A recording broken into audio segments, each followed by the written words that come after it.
Comment Alain Delon est-il devenu l'un des acteurs français les plus connus de la planète plutôt qu'un boucher charcutier? Ça a failli se faire. Je vais vous raconter des tout débuts dans la vie de cette immense star, histoire que j'ai tirée du livre de Bernard Violet, chez Flammarion, Les Mystères Delon. Histoire que je débrieferai en podcast avec Marc Brincourt, patron du service photo de Paris Match, et toujours impliqué aujourd'hui dans les hors-séries du magazine. J'ai écrit ce récit avec Tugdual de Dieu le veut, réalisation Boris Paczynski. Europe 1, Christophe Ondelatte. Ondelatte ? Oui, monsieur Delon. Vous allez raconter mon enfance, c'est ça ? Ben oui. Vous y arriverez pas. Aucun journaliste n'est capable de raconter ma vie. Ben mon idée, c'est de partir du livre de Bernard Violet. Ha ! Violet. De toute façon, je lui ai pas parlé. Celui-là, si j'avais pu l'empêcher de faire son livre. Eh ben oui, vous lui avez même fait un procès, monsieur Delon. Et un peu. Et j'ai gagné. Le juge a dit stop. Bon, après, il a dit oui en appel. Enfin, on peut pas raconter ma vie sans mon accord. Bah, c'est ce que je vais faire, monsieur Delon.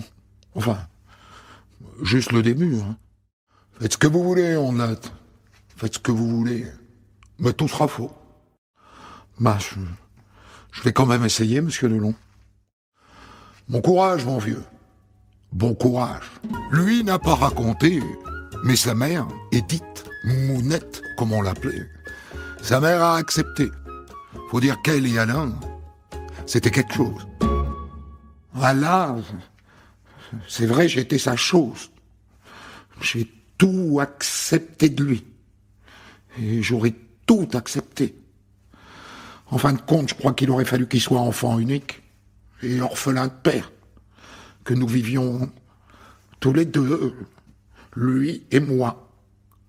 Parce qu'Alain, c'est une amie qui m'a dit ça un jour, mais je crois qu'elle avait raison.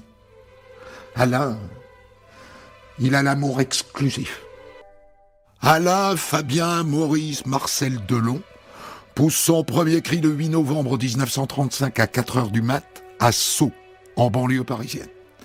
Ses parents habitent à l'époque à Fuck the Queen, Bourg-la-Reine, à 8 km au sud de Paris. Papa, gérant de société un peu bohème et passionné par le cinéma, au point d'avoir une salle d'ailleurs, le Regina, à Bourg-la-Reine. Et la mère, Mounette, préparatrice en pharmacie. Et bonne à tout faire dans le milieu du cinéma. Toute jeune, elle a croisé Mistinguett et Joséphine Baker. Très vite, Mounette devient ouvreuse dans le cinéma de son mari. Et du coup, tout petit, Alain passe beaucoup de temps sur les fauteuils rouges du ciné de son papa. Bref, gamin, il baigne dans le cinoche, mais du côté de ceux qui regardent. Oh, c'était pas un garçon comme les autres. Je peux vous dire que quand il était sur mes genoux, aucun enfant approchait de moi. Il prenait mon trousseau de clés, il leur donnait des coups. Ah oui. Et puis voilà. Au bout de 3 ans, le couple parental bat de l'aile et les parents divorcent. En 1939, Alain a 4 ans et sa mère, Edith, refait sa vie avec un certain Paul Boulogne, un charcutier. Et du coup, elle passe de la caisse du cinéma à la caisse de la charcuterie. Fini les fauteuils rouges du cinoche de son ex-mari. Alors, ma petite dame, qu'est-ce que je vous mets ? Oh, mettez-moi 2 bavettes et du mot pour le chat. C'est comme si c'était fait, ma petite dame. Edith, tu compteras 4,50 francs pour la dame. À la caisse de la charcuterie, Edith fait son cinéma. Elle fait rire tout le monde. Les gens l'adorent. Ils l'appellent ma chérie. Depuis qu'elle travaille à la boucherie, Edith n'a pas trop le temps de s'occuper du petit Alain. Alors elle le met en nourrice chez Madame Néraud, qui a un petit pavillon à Fresnes, à 4 km. Une famille chaleureuse, affectueuse, une vraie famille. Et d'ailleurs, Madame Néraud considère Alain comme son fils. Monsieur Néraud, lui, est gardien de prison. Et du coup, il emmène souvent Alain à son travail. La cour de promenade de la prison de Fresnes devient son terrain de jeu. On s'est toujours demandé d'où venait ce goût d'Alain Delon pour les marlous. Eh ben, ça vient peut-être de là. Mais attention, malgré tout ça, il est malheureux, le gamin. Il se sent perdu, abandonné, tiraillé par ses deux familles. Et après c'est la guerre, et la débâcle, et puis Pétain, et puis la libération. En août 1944, le petit Alain a 8 ans et demi et il voit passer devant la charcuterie la 2e division blindée du maréchal Leclerc, qui fait sacrément trembler la vitrine. Et maintenant, le voilà à la communale. Oh ben, il faisait des bêtises. Une fois, par exemple, il a pris de grandes aiguilles à tricoter. Il a mis des caoutchoucs au bout et il les a jetés sur le maître. Et sur les autres. Les parents des autres en avaient tellement marre qu'ils faisaient des pétitions pour qu'il soit renvoyé. Il n'y a que ses cours de piano que ça allait. Mais bon, j'ai dû le mettre en pension, quoi. Et lui, en pension à 8 ans, bientôt 9, il se sent de trop. Alors il devient de plus en plus insupportable. Delon, dehors. Il se fait virer de tous les pensionnats. Les jésuites, les franciscains, les bénédictins, tous le mettent dehors. Il faut dire qu'il n'aime aucune matière, sauf le sport. Il est nul en histoire, en grammaire, un peu moins en maths et en géo. Il dira plus tard, quand on lui demandera de parler de son enfance, « Vous savez, un enfant terrible, c'est un enfant terriblement malheureux. » Au tout début de son adolescence, avec ses fossettes, son regard, son joli sourire, Alain a compris que ça désarmait ses interlocuteurs. Alors il en joue. Son premier baiser à une fille, ça remonte à l'année de sa communion solennelle. Elle s'appelle Reine.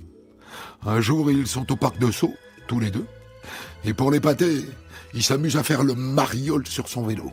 Et badaboum, son garde-boue se prend dans les rayons.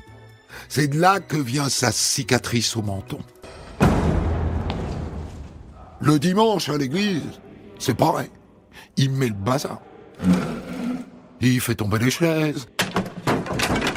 Il lance son béret en l'air.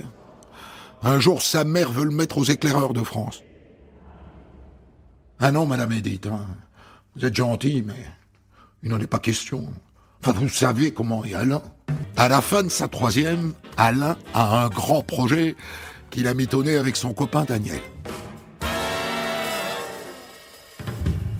Ta cousine, elle habite toujours à Chicago, en Amérique? Ben ouais. Ça te dit? On se tire là-bas. On dit rien à personne et on se tire là-bas. Le jour J, ils ne vont pas au collège. Et ils se collent sur la Nationale 10, le pouce en l'air. Ils ont 14 ans. Destination Bordeaux, où ils espèrent embarquer sur un bateau. Sauf qu'en chemin, l'un des automobilistes qui les prend en stop est un policier. Et il prévient ses collègues. Retour chez maman. Oh ben il est rentré. Il m'a pas dit un mot. Il est resté de marbre. J'ai attendu un jour ou deux avant de lui parler. Vous savez ce qu'il m'a dit? T'as bien fait de pas me toucher. Sinon je serais parti. Et tout ça, bien sûr, entraîne son renvoi immédiat du collège. Quelques mois plus tard, en 1949, Alain fait son baptême du feu devant une caméra. Un court-métrage réalisé par le père d'un copain. Il dira que c'est sa mère qui lui a donné sa vocation. Elle était magnifique, ma mère. Elle aurait aimé être actrice. Je crois que ma carrière, je l'ai volée à ma mère. À part ça, les études, bah c'est fini. Le voilà apprenti dans la charcuterie de sa mère et de son beau-père. Et il n'écarte pas l'idée de reprendre l'affaire familiale. Charcutier. Oui, oui. En attendant, il fait ses classes à l'aplomb. Et puis on le colle à préparer les boudins, le pâté en croûte, et puis les tripes et les andouillettes. Sauf qu'à côté, il y a une partie théorique, des cours. Il manque de se faire virer plusieurs fois. Il obtient de justesse son CAP de boucher charcutier. Alain a maintenant 17 ans et plus du tout l'intention finalement de devenir charcutier. Et là, son père lui fait une suggestion. Pourquoi t'irais pas à l'armée? Il y a des affiches partout dans le métro. Ils ont besoin de monde. Ils proposent une prime de 200 000 francs à l'engagement. C'est pas mal. Qu'est-ce que t'en dis, Alain? Et le voilà dans la marine. Direction le centre de formation de Pont-Réan, près de Rennes. Delon, venez là. Bien. Compte tenu de votre faible niveau d'études, vous allez être placé hors rang. Ah bon? Ça veut dire quoi, mon adjudant? Hors rang? Ça veut dire que tu vas devenir timonier et laver le pont des bateaux. Alors, il consent à remettre les pieds sur le banc de l'école de la marine, cette fois. Français, mathématiques, matricule 1203 T53. Et on l'envoie à Toulon. D'après vous, comment ça se passe dans l'armée? Il est indiscipliné, bien sûr. Delon, je vais être clair avec vous. Soit vous prolongez votre contrat de 2 ans et vous partez en Indochine, soit l'armée se passera de vos services. Il ne met pas longtemps à choisir. L'Indochine, c'est l'évasion.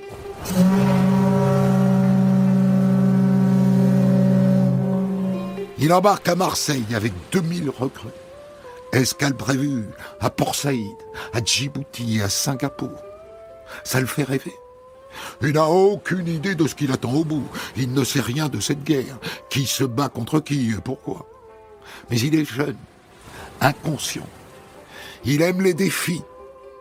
On verra bien. Dès qu'il pose le pied à Saïgon, Alain comprend tout de suite que sa petite réputation l'a précédé. Delon? Oui, mon caporal. Vous êtes une forte tête, d'après ce qu'on m'a dit. Eh bien, vous allez me suivre à l'Arsenal. C'est une compagnie disciplinaire. C'est là, Delon, qu'on met les voleurs et les escrocs. Vous verrez, vous y serez très bien. Et c'est là que le jeune Alain découvre la peur. Une nuit, sirène d'alerte et branle-bas de combat. Les voilà partis à 40 sur une rivière dans une petite péniche de débarquement. Tous à genoux, fusil à la main. Ils peuvent se faire attaquer de tous les côtés, à gauche, à droite, devant, derrière. Et d'un coup, dans ce silence de mort, il y en a un qui se met à claquer des dents.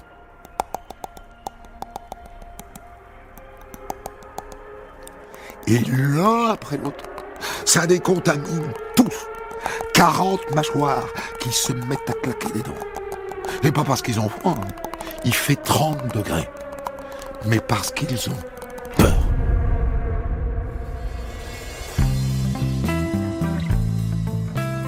À Bourg-la-Reine, sa mère lui écrit tous les jours.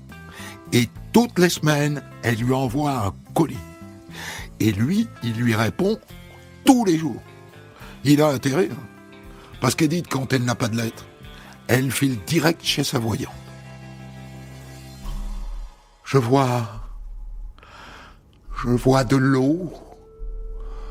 Je vois un bateau aussi. Ah, tant mieux. Ça veut dire qu'il va pas tarder à rentrer, alors.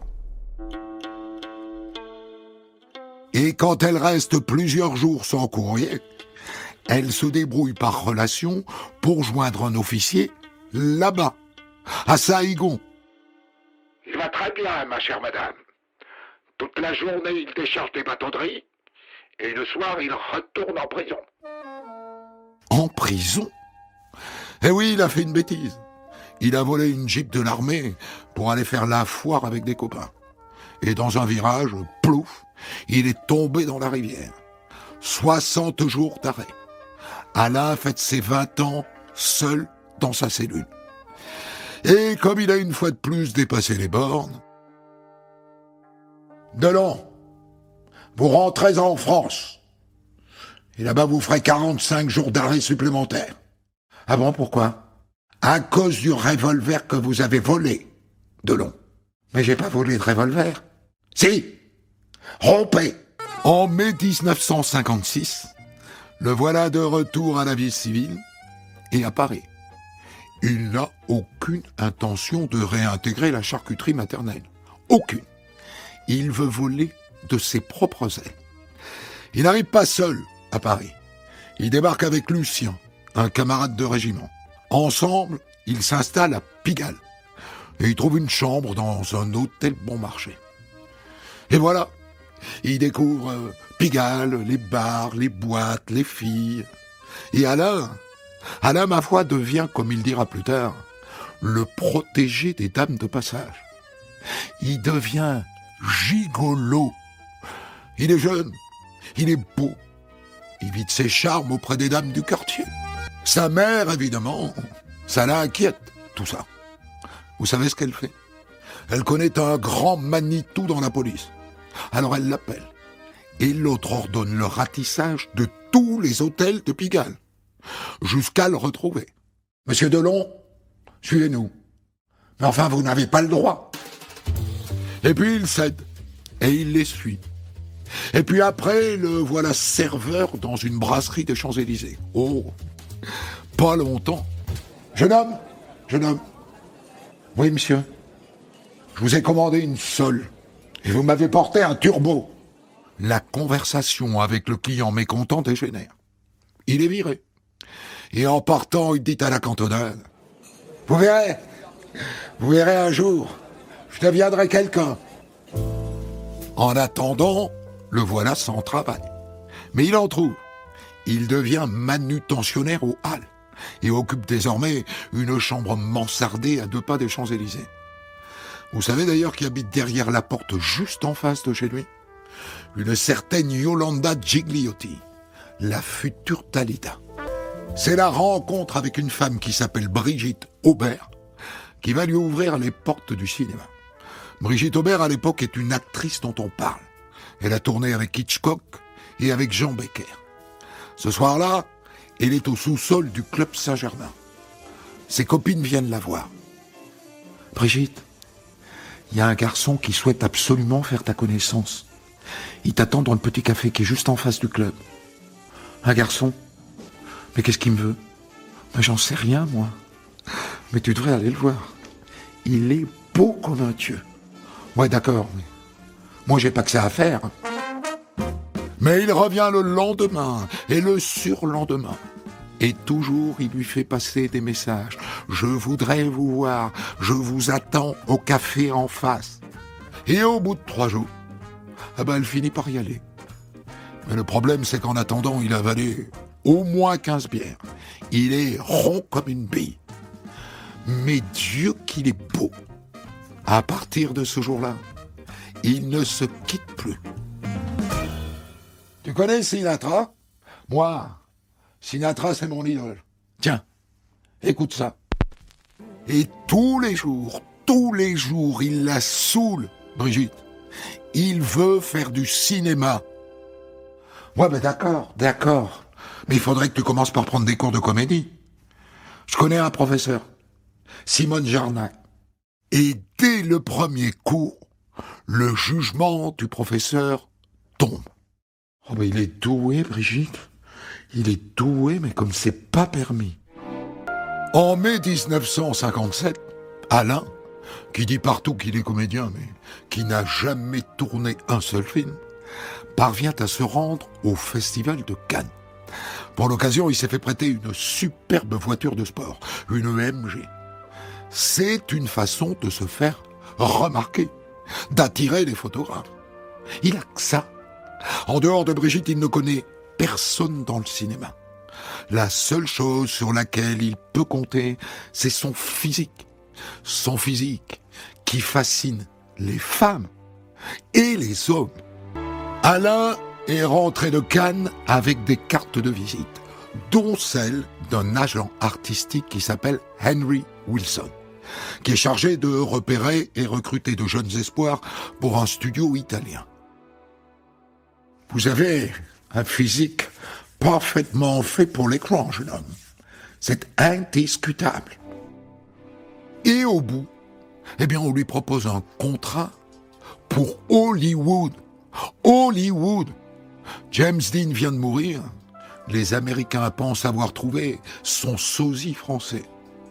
Alors, Alain, qui voit son rêve s'accomplir, se met à travailler sagement son anglais.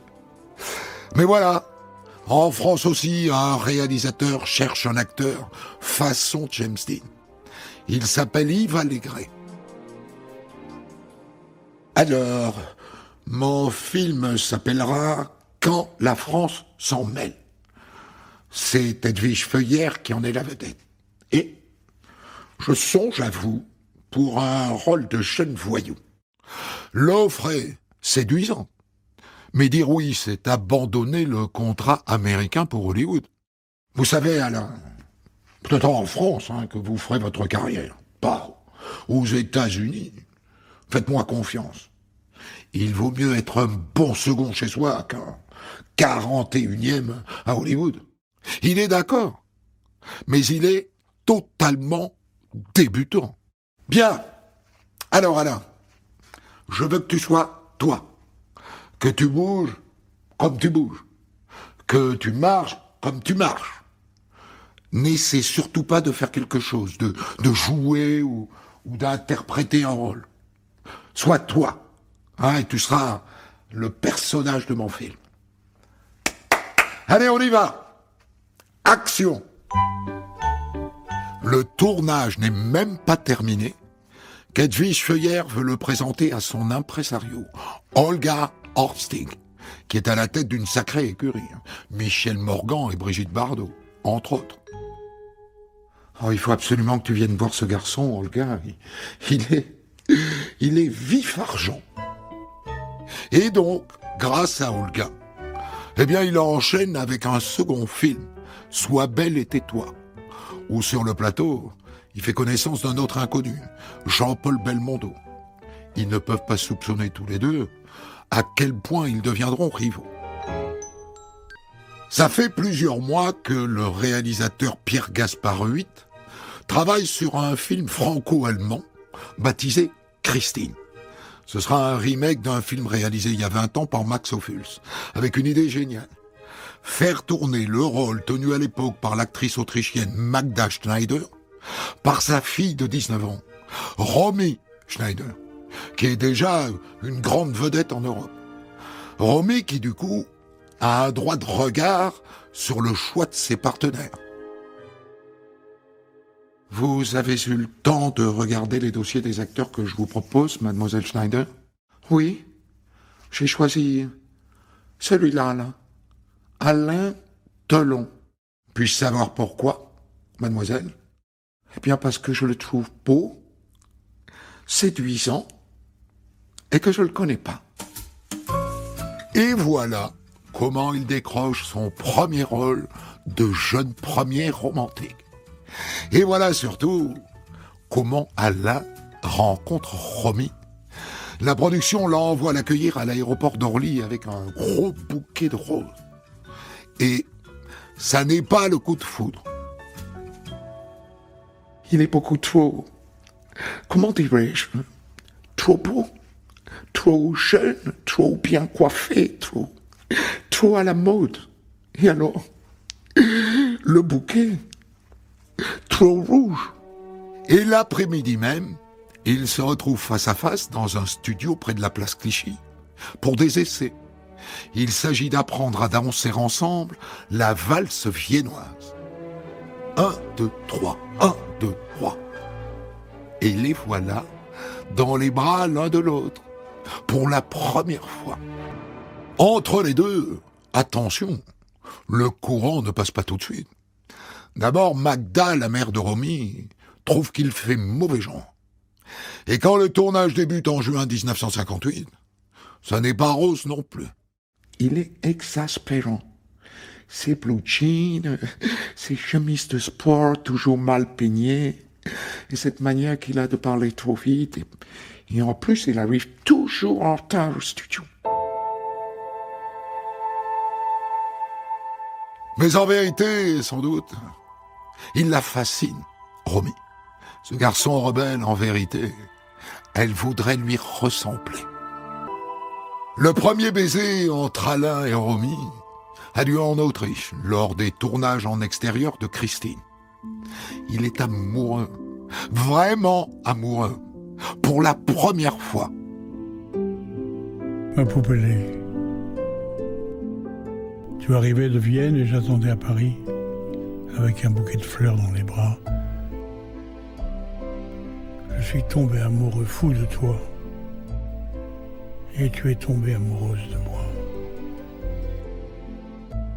Souvent, nous nous sommes posés l'un à l'autre cette question d'amoureux. Qui est tombé amoureux le premier, toi ou moi? Nous comptions 1, 2, 3.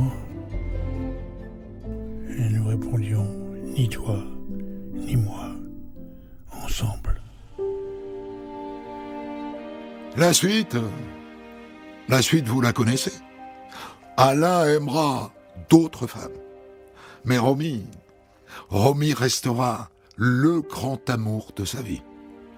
Car dans la seconde où il l'a rencontrée, il a pu dire « Je suis acteur. Je suis acteur. » Ondelat. Oui, monsieur Delon. Vous avez raconté n'importe quoi, mon vieux. On peut pas raconter ma vie à ma place. Désolé, monsieur Delon. J'ai fait ce que j'ai pu. J'ai tiré cette histoire du livre de Bernard Violet chez Flammarion, Les mystères Delon. Je vous ai raconté les débuts dans la vie et au cinéma d'Alain Delon, de sa naissance en banlieue parisienne à sa rencontre avec Romy Schneider. Et je débriefe cette histoire avec vous, Marc Brincourt. Vous avez été rédacteur photo à Paris Match, qui vous a amené évidemment à rencontrer Delon combien de fois? Ça fait, je dirais que c'est 15 ans de... Je peux pas dire que je suis ami avec Alain Delon, ça serait très prétentieux. Disons que j'ai une complicité professionnelle assez poussée, et ça fait 15 ans qu'on se fréquente par épisode, comme ça. Mais quand on se fait prendre en photo par Paris Match, on s'ouvre quand même.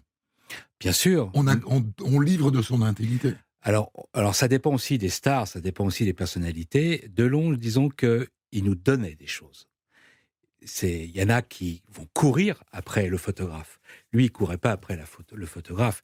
C'était selon ses humeurs. Il donnait. Mais par contre, je dois dire qu'il fait partie de ces légendes, de ces stars qui ont beaucoup donné aux lecteurs de Paris Match, qui ne faisaient quelquefois, souvent d'ailleurs, très souvent, des reportages photos, pas forcément pour faire de la promotion d'un film. Ils voulaient donner, exactement comme le faisait Brigitte Bardot, comme l'a fait aussi Jean-Paul Belmondo. C'était un cadeau qu'il faisait à ses lecteurs. Mais c'est lui qui choisissait les moments et qui choisissait même les photos qu'il voulait faire. Un petit point d'actualité, vous l'avez eu au téléphone le week-end dernier? J'ai eu, ça faisait très longtemps que je ne l'avais pas eu au téléphone. Et le week-end dernier, dimanche, j'étais chez moi et puis le téléphone sonne et son assistante me dit, voilà, Monsieur Delon veut te parler. Ah, c'est lui qui appelle? C'est lui qui appelle. Enfin, qu'il a fait appeler, mais il voulait me parler. Oui. Et là, il m'a, pour me souhaiter une bonne année, avec une voix, c'était compliqué, c'était assez dur. Voilà, j'ai eu du mal même à comprendre certains mots, mais je l'ai reconnu tout de suite. Et c'était une voix très compliquée, très dure, très abîmée. Il semble que le traitement lui abîme beaucoup la voix. Et donc, il m'a souhaité bonne année. Il m'a dit qu'il me souhaitait. Il m'a dit, prends soin de toi, mon Marc, parce qu'il m'appelle mon Marc.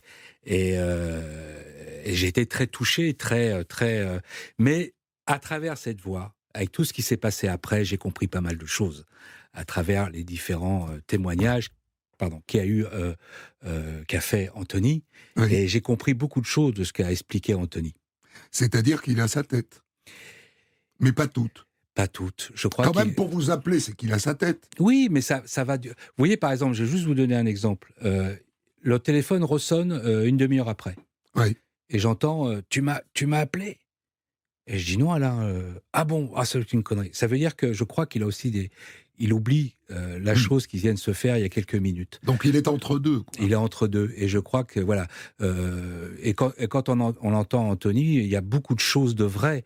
Et j'ai retrouvé, j'ai compris, à travers ces 40 secondes, cette minute que j'ai passé au téléphone avec lui, j'ai compris que, oui, voilà, il y a quelque chose qui s'est passé et que ça devient de plus en plus compliqué.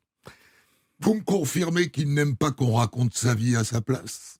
Oui, ça c'est sûr, mais oui, alors là aussi, il y a une anecdote, si je peux me permettre. Un jour, d'abord j'ai eu un début de relation avec lui très compliqué. J'ai assisté, la rédaction chef à l'époque m'avait envoyé sur un plateau de prise de vue. Il faisait la couverture avec Bonaparte Vort, c'était à la sortie quand il faisait César dans Astérix et aux Jeux Olympiques. Et il me voit, il était en train de parler avec Catherine Schwab, leur reporter. Moi, on m'avait envoyé pour voir si tout se passait bien, qu'il fallait régler les petits problèmes. Et puis là, j'avais quelque chose à dire à Catherine Schwab, donc je rentre dans la loge, et là, il me regarde, il me fait « Qu'est-ce qu'il veut, lui ?» Je fais « Oula, vous inquiétez pas, c'est pas vous que je viens voir. C'est juste un mot à dire à Catherine Schwab. » Ok. Mais j'ai été un peu vexé quand même de cet accueil. En plus, pour moi, c'est Delon. Moi, vous savez, ça fait 40 ans que je fais ce métier, mais je suis toujours groupie. Moi, les Belmondo, Delon, Bardot, j'ai la chance de les connaître. Bon. Et puis, quelques jours après, il y a le bouclage. Et il vient assister au bouclage. C'est-à-dire, il vient voir son dossier au mur. C'est pas du tout pour critiquer quoi que ce soit. Mais il aime bien vérifier. Il vient regarder. Et là, je le vois, il rentre dans le bureau d'Alain Genestar à l'époque. Et moi, j'étais quand même vexé comme un pou, par rapport à cette histoire. Donc, je fonce à mon ordinateur et je sors, comme sur une planche contact, toutes les couvertures qu'il a fait pour Paris Match. À l'époque, il y en avait 45. Et je les mets comme ça, 45 sur du papier A3, format 30-40. Je mets ça dans une chemise et je me mets dans la salle des secrétaires qui étaient les assistantes d'Alain. Donc, la porte est fermée, il est à l'intérieur. Tout d'un coup, la porte s'ouvre. Et là, je vois qu'il me reconnaît. Il me fait... Qu'est-ce qu'il y a ? Je ne veux pas vous agresser, je veux juste vous montrer quelque chose. Et là, j'ouvre la chemise et je dis voilà, toute votre vie dans Paris Match. Et là, il regarde les couvertures. Et là, là, il me l'a fait à la Delon. C'est le plus beau cadeau qu'on m'ait fait. Mais par contre, je veux la même chose en 2 mètres sur 3, collée, livrée à Douchy. Elle est quelque part, cette photo? Bien sûr. Et je lui dis, il n'y a pas de problème, vous l'avez la semaine prochaine. Je télécharge des fichiers, j'envoie ça au labo, on fait livrer le tirage. Et quand je suis allé à Douchy, elle était dans la salle, ce qu'on appelle la salle des jeux, où il y a les billards, où il y a les flippers et tout ça. Et je l'ai vue, elle est posée contre le mur. Et il a reçu.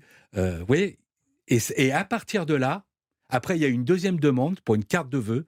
À un moment donné, il me demandait les cartes de vœux. Il me dit, est-ce que tu peux m'avoir telle photo, tout ça. Et puis, on a commencé à avoir cette complicité. Moi, je lui demandais rien. Lui demandait quelquefois des choses comme ça, et puis tout s'est installé, et puis il y a eu cette confiance qui s'est installée. Mais ça veut dire quoi, ça? Ça veut dire qu'ils s'aiment beaucoup? Oui. Ouais, est-ce qu'on peut dire ça comme ça? En tout cas, faut arrêter l'histoire, je parle à la troisième personne, pour moi tout ça c'est parti d'un truc chez les Guignols, après c'est devenu une espèce de rouleau compresseur, Mais quand il dit je suis une star, ok, je suis une star. Moi, je l'ai jamais entendu dire, me regardant en disant je suis beau comme un dieu, jamais. Il sait ce qu'il représente, il sait ce qu'il est, il sait surtout ce qu'il est au niveau cinéma, ce qu'il représente. Cette carrière extraordinaire. Et ça, c'est quelque chose de fantastique. C'est quand même avoir un portrait de soi dans une grande pièce de sa maison, en 4x3, c'est quand même un signe d'immodestie. Oui, c'est pas... Alors, attention, il y a 2 choses. C'est pas un grand tirage de lui, c'est toutes ses couvertures collées sur un truc et qui est posé comme ça contre un mur. Oui. Par contre, il a un peu, je dirais, pas cette obsession de la mort, mais il parle que de ça, quoi. Par exemple, quand je suis allé à Douchy avec Catherine Tabouy, qui était la rédactrice People et la photographe Vlada Krasnodolkova, à un moment donné, tous les deux, on part, et puis il y a des petits couloirs comme ça à côté de la salle de jeu. Et là, c'est rempli de photos, de tirages. Je sais pas, il doit avoir 300, 400 tirages encadrés, collés sur les murs. Et là, son truc, il avance comme ça, moi je le suis, et il me fait mort, mort, mort, mort, mort. Et là, il se retourne et il me dit, tu vois, je suis le dernier. C'est Donc là, il est conscient. Je ne parle pas de la beauté, mais je crois il sait qu'il a fait une carrière extraordinaire, qu'il a tourné avec les plus grands. Et ça, il en est quand même sacrément fier. Il y a un grand paradoxe quand il dit « je veux pas que quelqu'un raconte », parce qu'il a fait un procès à Bernard Violet, Ouais. au moment où sort ce livre d'où j'ai tiré mon histoire, qu'il a gagné puis perdu en appel. Le grand paradoxe, c'est qu'il a passé sa vie à se mettre en scène. Mais c'était la mode dans les années 60-70. Complètement. C'est-à-dire tous les acteurs se mettaient, on les voyait au plumard en train de prendre leur petit-déj dans Paris Match. Alors, c'est vrai, mais quand vous dites on les voyait dans leur plumard en train de prendre leur petit déjeuner, moi j'appelle ça un cadeau qu'ils faisaient au lecteur. C'est-à-dire que tout le monde pouvait s'identifier. Enfin, tout le monde. C'est-à-dire, non, mais par rapport à plus ou moins. Oui, il a une maison de campagne comme les autres. Oui, il a un jardin. Oui, il aime ses chiens. Et parce qu'il montre ça. Souvent, il avait rien à vendre. Mais simplement, voilà. Vous savez, un jour, Jean-Paul Belmondo, je lui ai dit, on était en train de déjeuner avec mon père, avec lui. Et je lui dis, votre père, Christian Brincourt, autre immense vedette de Paris Match. C'est gentil, mais je sais qu'il nous écoute. Et en tout cas, voilà, je lui ai dit, c'est quand même génial, Jean-Paul, tout ce que tu as donné aux gens. Tout ce que tu as fait, tout ça.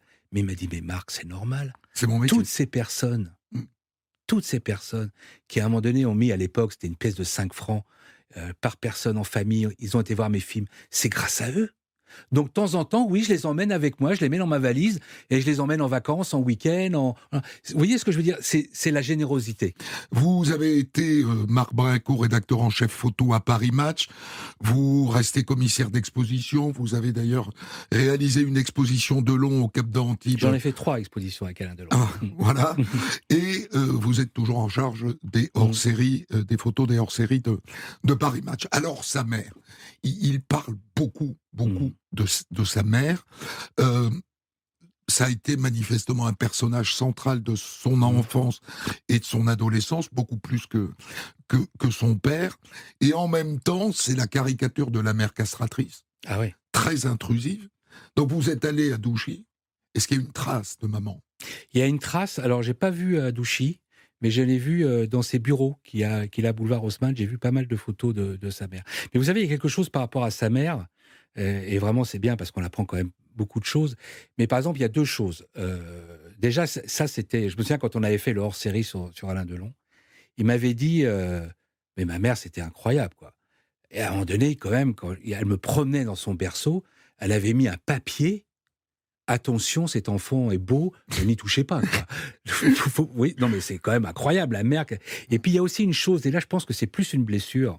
Quand vous avez évoqué le départ en Indochine, je pense qu'il y a quelque chose qui a beaucoup marqué Alain Delon, c'est que sa mère ne se soit pas opposée à son départ en Indochine. Ah, vous pensez qu'il aurait voulu qu'elle le retienne ? Ouais, je pense. Enfin, il y a quelque chose qui me dit, parce que c'est comme toute mère, mon fils part à la guerre, oh là là, le père peut être fier en disant, voilà, mais la mère, ça va la travailler, ça.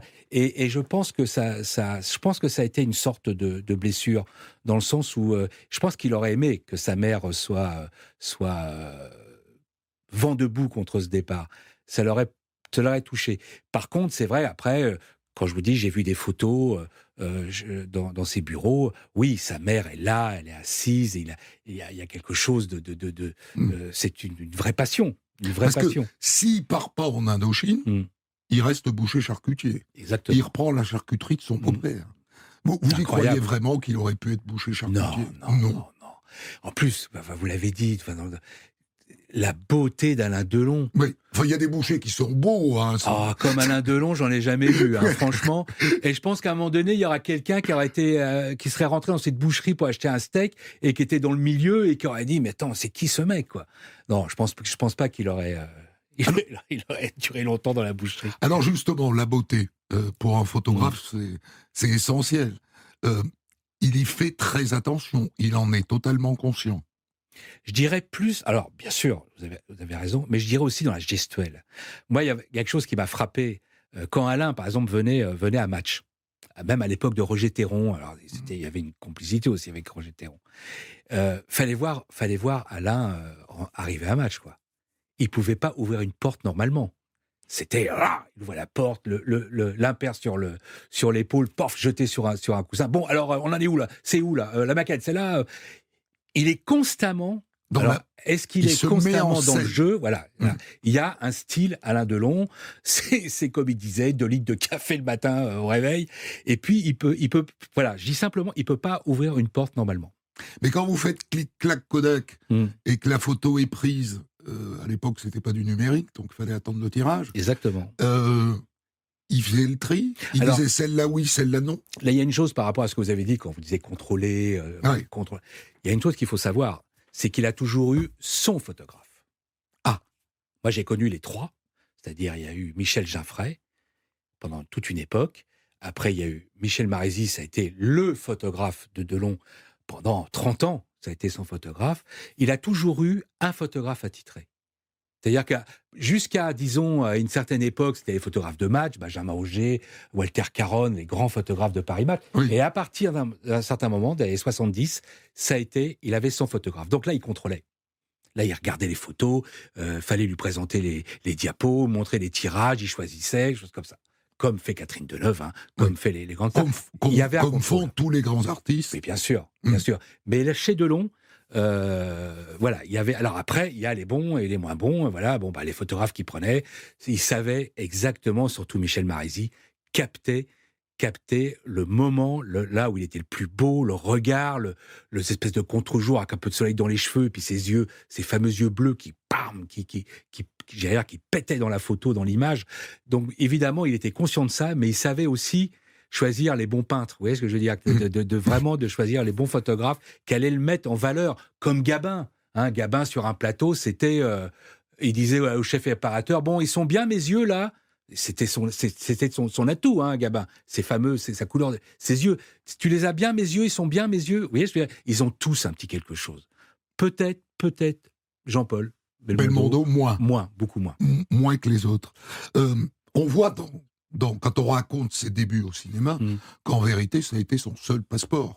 C'est-à-dire qu'il n'a jamais fait pas d'école, de quoi que ce soit. Et puis, il veut devenir acteur parce qu'il sait qu'il est beau à tomber. C'est sa carte maîtresse. Et puis c'est comme vous l'avez dit, quand le réalisateur lui dit, surtout tu restes toi-même. Oui. Tu ne joues que toi-même. Surtout ne joue pas. Et quand a posteriori, on revoit les films, on se dit en vérité, il n'a été toujours que lui-même. Exactement. Alors, vous voyez un peu le don naturel qu'il avait. Et c'est vrai que c'est un félin, c'est un fauve. Quand il marche, même quand moi je l'ai connu, bien sûr, je ne l'ai pas connu à l'époque de Plein Soleil, comme ça, mais quand je le voyais, par exemple, je reviens à Paris Match, il fallait le voir débouler.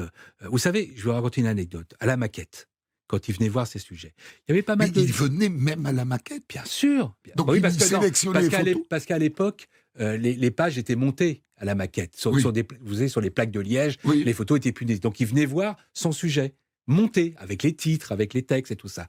Et quand moi, le matin, je rentrais à la maquette, je disais, tiens, au fait, les mecs, il y a Delon qui vient ce soir vers 23h et tout. Et là, j'entendais souvent des petits jeunes, Ouais, il est encore vivant, lui, ou le côté un peu je m'en foutisme. Delon, et alors ? Ok. Je peux vous dire que quand il arrivait, et qu'il poussait la porte de la maquette, qu'il arrivait, qu'il rentrait, il y avait tous les petits jeunes là qui étaient là, tout s'arrêtait, tout se figeait. Il n'y avait pas un mot, parce que les gens étaient hypnotisés par le mec, comment il avançait, comment il avançait vers le mur pour voir ses photos. Les hommes et les femmes, ça c'est quelque chose que j'ai pas beaucoup retenu dans mon récit, parce qu'il fallait que je fasse un tri, mais il assumait parfaitement d'être séduisant à l'égard des autres. Il fait partie de ces gens, comme vous avez cité James Dean, Steve McQueen, qui aussi fascinait les femmes, mais aussi les hommes. Ils font partie de ces immenses stars. Il avait 2 publics, masculin et féminin. Oui.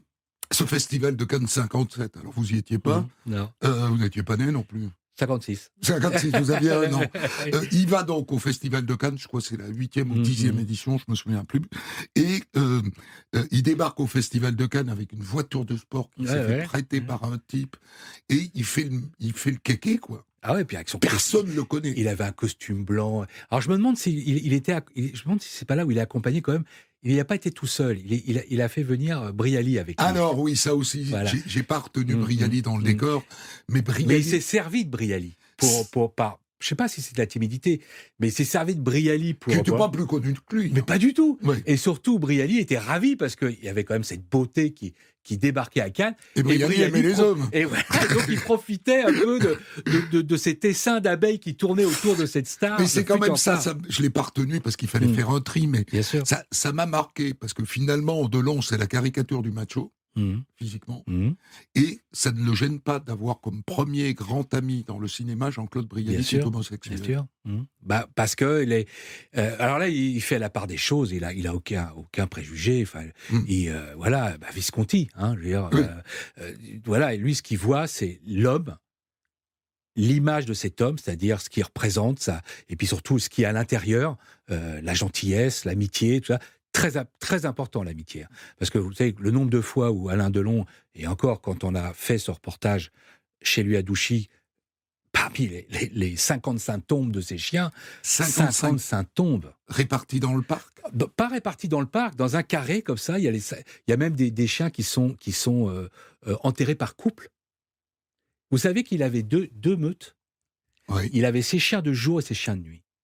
Il avait ses chiens de jour, alors là, c'était ses bergers allemands, pas bergers allemands, ses bergers belges, enfin, il avait toute une sorte de chiens. Et il y avait, à la tombée de la nuit, quelqu'un venait, il lui disait, Monsieur Delon, c'est bon, on peut fermer et on enfermait les chiens de jour. Et on enfermait les chiens de jour et on lâchait la meute de nuit.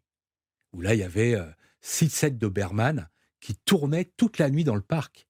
Pour des raisons de sécurité. Et il n'a jamais été cambriolé. Vous savez, si des Doberman qui tournent dans le parc, je peux vous dire qu'on est tranquille. Ouais. Mais lui-même, il fallait qu'il fasse attention. Donc, il a 51 tombes de chiens. 55 tombes, moi, je crois. À Douchy. Et il a des préférés. Oui, alors, c'est là, quand on est rentré dans la chapelle. Il a une chapelle à Douchy. Il a une chapelle là où il veut enterrer. Il nous a montré, il y a 6 places, je crois. Alors, on voit déjà les rectangles qui sont dessinés, avec à peu près 15 cm de profondeur. Il n'y a plus qu'à casser la dalle. Sérieux, tout est prêt. Ah, bien sûr. Et sa propre tombe est derrière l'autel. Les autres sont sur le côté de la chapelle, et lui, sa tombe est derrière l'autel, le plus près possible du mur de la chapelle. Vous Mais savez c'est pourquoi ? une chapelle toute chrétienne. petite. Oui, Mais complètement. il y a Chrétienne. une croix, Il y a un autel, il y a une croix. Je pense qu'il y a quoi quand même de mettre une trentaine de personnes. Et derrière ce mur, là où il veut enterrer, derrière le mur, sont enterrés ses 4 chiens favoris. Ah. Pas mal, ça, quand même. Ouais. Et puis après, il y a toutes les tombes à côté. Je vous dis 50. Il y a même les tombes, les chiens sont enterrés souvent par couple, même. C'est fou. Ah oui, c'est fou. C'est fou. Passion de... Et combien de fois il l'a dit ? Il a dit... Je mourrai avec mes clébards. Oui, les seules personnes à qui j'ai confiance, c'est les chiens. C'est mes chiens. Et est-ce que Romy a un statut particulier, Romy Schneider? Est-ce qu'elle est à Douchy, quelque part? Bien sûr qu'elle est à Douchy.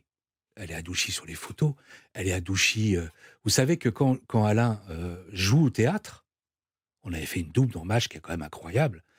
Donc il est dans sa loge, il est allongé sur un petit canapé rouge en train de se reposer, et qu'est-ce qu'il y a à côté ? Un portrait en photo de Romy. Mais attendez, mieux, il y a la robe de Romy qu'elle portait quand ils ont joué tous les deux dans Dommage qu'elle soit une putain, dirigée par Visconti. Elle avait sa robe de scène. Et quand il jouait au théâtre, il amène cette robe et il l'accroche à un porte-manteau. Oui, donc elle a vraiment un statut à part. Nathalie Delon n'est pas présente dans sa loge. Non. Enfin, si, il y a quand même pas mal de photos. Mais Romy a quand même un truc particulier. Et un jour, là, quand on se promenait, il a son portefeuille et il a une photo un Polaroid, je crois, d'une photo de Romy morte. Pardon. Eh oui. Morte. Je vous dis, il a un rapport. Il a un rapport avec la mort, la solitude, le vieux loup, la mort. Ils sont tous partis. Je suis le dernier. Enfin, c'est très. Je dirais presque, il vit entouré de fantômes, quoi. Mais il a connu de telles stars, quand on a tourné, on a connu Melville, Visconti, tous ces immenses acteurs aussi, ces réalisateurs avec qui il a tourné. Et là, il se retrouve, il a 88 ans, et il se retrouve seul à Douchy avec ses photos. Avec ses ses photos, souvenirs. ses fantômes, ses souvenirs Ah et, oui. et ses enfants. Et ses enfants, là, bon, là, c'est une autre histoire. Mais c'est plus compliqué pour lui, Mm. manifestement, d'aimer ses enfants que d'aimer Romy Schneider. Oui, c'est autre chose. Mais alors, les enfants, déjà, les enfants, c'est... Moi, si on veut faire des comparaisons, moi, par exemple, je suis très admiratif envers Anthony. Parce qu'Anthony, c'est pour lui que ça a été le plus dur. Parce que quand il a Anouchka et Ala Fabien avec Rosalie, je parle là de l'époque de Long, c'est-à-dire au moment où il les a. Je dis pas que c'est la descente, Oui, mais il est disons, plus au top. il est Ouais. plus au top. Il prend plus tous les films qu'on lui propose. Voilà. Il a presque disparu. Tandis que Anthony, quand il a Anthony, il est au top de sa carrière, au top de sa beauté. Et là, pour Anthony, il faut exister, là. Ah, il est beau aussi, hein, du coup. Ah, il est magnifique. Bon. Bah, de toute façon, Enfin, ils sont tous beaux. moi, Hein, dans la foulée. j'ai dîné avec lui, là, à l'Eden Rock. Parce que, normalement, c'est Alain Delon qui devait venir à cette exposition. Ouais. Mais bon, là, c'était plus possible. J'ai laissé un message à Anthony qui, très gentiment, tout de suite, en 10 minutes, m'a dit, avec plaisir, je serai là. Et il a été génial.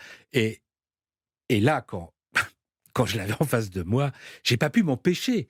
Même une ou deux fois, je le regardais, je me disais, putain, mais c'est dingue, c'est ton père que j'ai devant moi, quoi. C'est incroyable. Et Alain Fabien, c'est pareil. Ouais, oui, bien sûr, il y a quelque chose. Mais Anthony, quoi. Et puis quand on connaît ce qui s'est passé avec Anthony, il a quand même fait un procès à son fils, il a fait... Enfin, c'est pour ça que quand je vous dis je suis admiratif par rapport à Anthony, je pense qu'il en a vraiment bavé. Mais Anthony s'est fait comme son père. C'est-à-dire que c'est avec ses douleurs, avec ses peut-être certaines tristesses, qu'il s'est forgé un caractère, quelque chose de fort. Mm. Si Anthony est là et a ce caractère, je dirais, presque comme son père, c'est par rapport à tout ce qu'il a vécu. Et Alain, si aussi, dans tout ce que vous avez raconté au début, sa jeunesse, son enfance, tout comme ça, ces renvois répétitifs, ce rejet de l'autorité, son placement dans cette famille d'accueil. Enfin, ça forge un mec. Hein. Et puis, il y en a qui s'écroulent, puis il y a les autres qui disent bah, « moi, je vais me battre. Et puis, je ne vais pas finir comme ça. » Il y a un piano à Douchy ? Parce que j'ai découvert qu'il était pianiste. Ah, enfin, alors là, j'ai pas petit, vu. elle disait, sa mère dit, que le seul endroit où il se tenait bien, où il se comportait bien, c'était le piano. J'ai pas vu ça. J'ai pas vu de piano, non. Non, j'ai vu, alors j'ai pas tout vu. Hein. C'est vrai qu'il nous a fait faire un tour. Vous savez, c'est un mec extraordinaire quand même, Alain. Parce que quand on est arrivé avec Catherine Tabouy, donc on passe le portail, on arrive, tout ça. Il était dehors, il nous attendait. Il avait 42 fièvres. Il était avec son écharpe là, bleu ciel, je me souviens. 42. Et je voyais bien, tout de suite quand je suis descendu de la voiture, j'ai vu qu'il allait pas bien. Mais il était là. Il est pro. Ah ouais. Et je lui dis, Alain, on peut revenir. Hein. Non, c'est tac, tac, tac. Et là où il m'a vraiment surpris, c'est que quand je suis descendu de la voiture, je rentre dans la cuisine, tout se passe dans la cuisine. Et tout d'un coup, je touche mes j'ai plus mon portable. Comme on était arrivé très en avance, on s'est arrêté dans le village à Douchy, on avait pris un café et tout ça. Et là, tout d'un coup, je dis, j'ai plus mon portable. Et la panique du portable, on dit toujours, on a tout dedans, c'est ma vie. Enfin, et là, je lui dis, écoutez, commencez. Je vais chercher mon portable. Je vais retourner au café ou le télé parce que j'ai paumé mon portable. Et là, il me dit, mais quoi, qu'est-ce qui se passe? T'as paumé ton portable? Ah bon, d'accord. Ah bon, vas-y, tout de suite. Je monte dans ma bagnole et tout à coup, je baisse la tête et je vois mon portable qui était dans le vide-poche. Je reviens, tout va bien, je l'ai. Ah bon, super. Mais n'importe quel autre star, rien à foutre de cette histoire d'un journaliste qui paume son portable. Il m'en a parlé pendant toute la journée. Enfin, 3-4 fois, il m'a dit « Putain, mais qu'est-ce que je suis content pour toi, quand même, t'as retrouvé... » Ah non, parce que quand même, c'est emmerdant, tout ça. Mais, ça se finit bien, cette histoire. Et puis, quand on a fini, la visite, il nous a fait visiter le parc et tout ça, je lui dis « Bon, Alain, merci pour tout. On a fait l'interview, les photos, tout ça. On te laisse. » Ah non, on va déjeuner. Chez lui? Pas chez lui. Au resto. Au resto, à côté, une espèce de petite guinguette où il a ses habitudes. Je l'ai pris avec moi dans la voiture, on y est allé, puis on a déjeuné. Il avait 42 fièvres, quoi. Comme vous avez dit, le pro. Il a dit, c'est OK, c'est là, on y va. Ces stars des années 60 et 70 se livraient beaucoup. Aujourd'hui, c'est très différent. Il y a encore des acteurs qui font ce travail de se livrer beaucoup pour les magazines comme Bon. Paris Match. C'est une page qui s'est tournée. Alors déjà, il y a quelque chose de très important. Les Delon, les Belmondo, ils n'avaient pas très peu d'agents. On passait en direct. Ah, Eh oui, là maintenant, vous avez les agents, ouais. vous avez les avocats qui deviennent des agents. Dès que vous demandez quelque chose, très souvent, c'est non, mais ils ne demandent même pas à la star. Hein. Ouais. Moi, ça m'est arrivé, de rencontrer par hasard à une soirée. C'est quand même dommage qu'on n'a pas pu faire cette photo. Mais de quoi tu parles ? De quoi vous parlez ? Bah oui, vous savez, je voulais faire un truc avec un photographe. Pas au courant. Hein. Tandis qu'à l'époque, on traitait directement. Et puis, il y avait quand même quelque chose de fantastique. C'est toutes ces générations de reporters et de photographes de match qui voyageaient en première, qui mangeaient dans les grands restaurants, qui allaient en vacances avec toutes ces stars, qui revenaient de la guerre du Vietnam, qui revenaient de la guerre du Kippour, comme Claude Azoulay par exemple, qui revenaient. Et puis, c'était des conteurs. Et donc, comme ils voyageaient dans les mêmes avions, dans les mêmes classes, qu'ils allaient dans les mêmes restaurants, ils allaient même souvent dans les mêmes boîtes de nuit, dans les mêmes lieux de vacances. Donc, à un moment donné, ils se connaissaient, ils devenaient copains. Et puis, c'était « alors tu viens d'où, là ?» J'étais en Israël. Enfin, « raconte-moi !» Parce qu'il y a toujours des anecdotes. Faut pas raconter que les scoops, faut raconter aussi... Mais il n'y a pas un acteur aujourd'hui ou une actrice aujourd'hui qui se livre comme ça ? Adjani, peut-être un peu ? Non. Vous rentrez chez Adjani, vous passez le week-end avec elle en photo ? Jamais. Non, c'est toute une époque, c'est ce que je vous racontais tout à l'heure avec Delon, Belmondo. Hallyday et compagnie. Oui, voilà, Hallyday, c'était des gens, ils savaient ce qu'ils donnaient aux gens, à nos lecteurs. C'est pas pour nos beaux yeux, c'est à travers nous, ils faisaient un cadeau à nos lecteurs. Et malheureusement, on est trop dans la promo maintenant. Merci beaucoup. Merci Marc C'est moi qui Brincourt vous remercie, d'avoir Christophe. évoqué Alain Delon avec nous. Je rappelle le titre du livre de Bernard Violet, D'où j'ai tiré mon récit. Aujourd'hui, en tout cas, des 100 premières pages. Le livre s'appelle Les Mystères de Delon. Il est paru il y a une vingtaine d'années chez Flammarion. Des centaines d'histoires disponibles sur vos plateformes d'écoute et sur europe1.fr.